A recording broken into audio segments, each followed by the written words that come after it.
Selamat pagi Bapak Ibu Saudara yang dikasihi oleh Tuhan.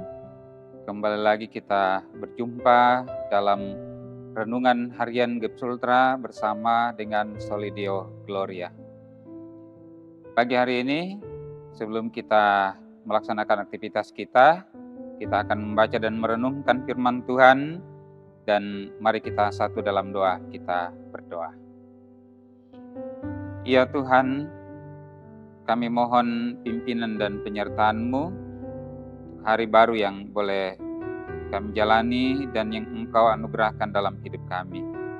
Sebelum kami memulai seluruh aktivitas kami pada hari ini, kami hendak membaca dan merenungkan kebenaran firman-Mu.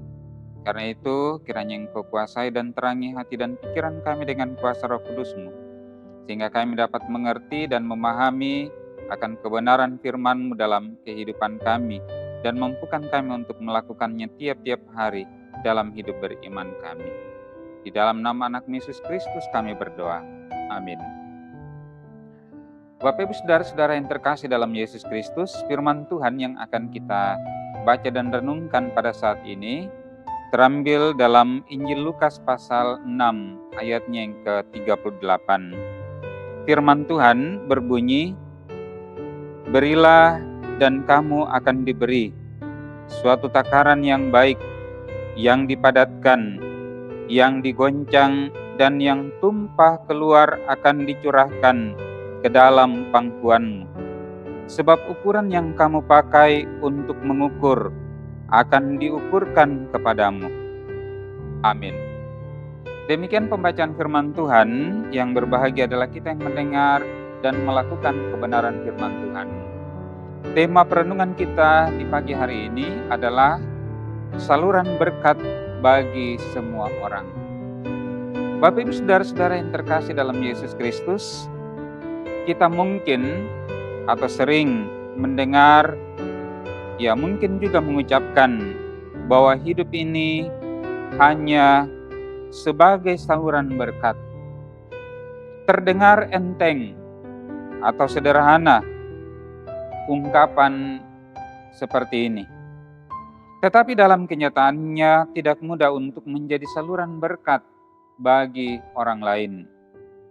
Teks firman Tuhan dalam Lukas pasal 6 ayatnya yang ke-38 yang kita baca adalah rangkaian pengajaran Yesus dalam Injil Matius. Masih merupakan bagian dari khotbah di bukit, Matius pasal 5 sampai dengan pasalnya yang ke-7. Dari sekian banyak pengajaran yang disampaikan Yesus, ajakan untuk memberi mendapat porsi tersendiri.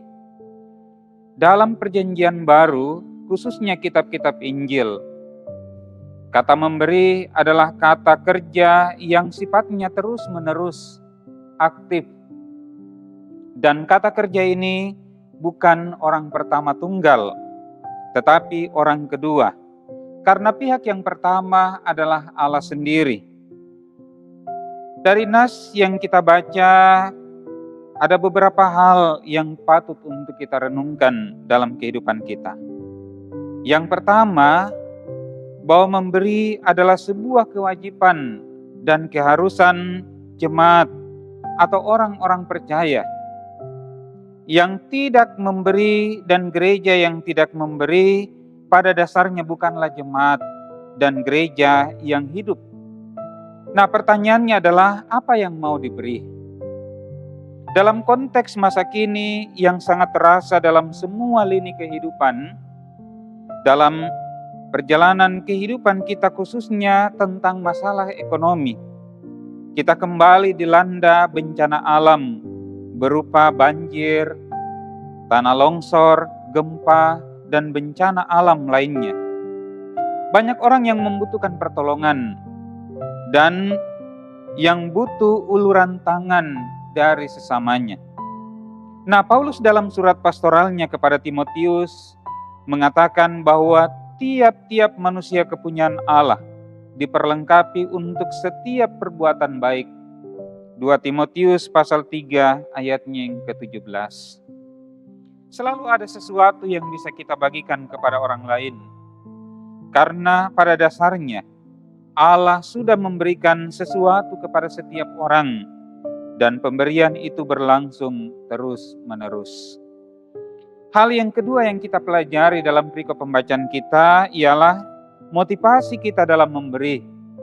Bukanlah atas dasar supaya kita mendapatkan kembali, tetapi justru karena kita sudah lebih dahulu diberi. Bandingkan kata kerja orang kedua tunggal, karena pihak pertama adalah Allah sang pemberi, dan disinilah letaknya, bahwa kita hanya sebagai saluran, menyalurkan apa yang sudah Allah berikan kepada kita. Maka jangan sampai saluran itu menjadi mapet atau tersumbat. Dan sangat diharapkan jemaat-jemaat memiliki insting memberi dan berbagi kepada orang-orang di sekitarnya. Tetapi semangat untuk berbagi itu seharusnya menjadi sesuatu yang muncul dari dalam diri setiap orang-orang percaya. Nah, saudara-saudara yang terkasih, sebagai orang-orang yang dikasihi oleh Tuhan dan telah menerima berkat-berkat Tuhan dalam perjalanan kehidupan kita, maka marilah kita senantiasa mau menjadi saluran berkat untuk sesama kita. Kiranya Roh Kudus akan menolong dan memampukan kita untuk menjadi saluran berkat bagi sesama. Tuhan memberkati. Amin. Ini adalah life story dalam frame yang ku abadikan. Bukan hanya gambar tapi arti, tentang cinta, luka, dan harapan. Tak semua kisah harus terucap, cukup satu jepretan semua terjawab.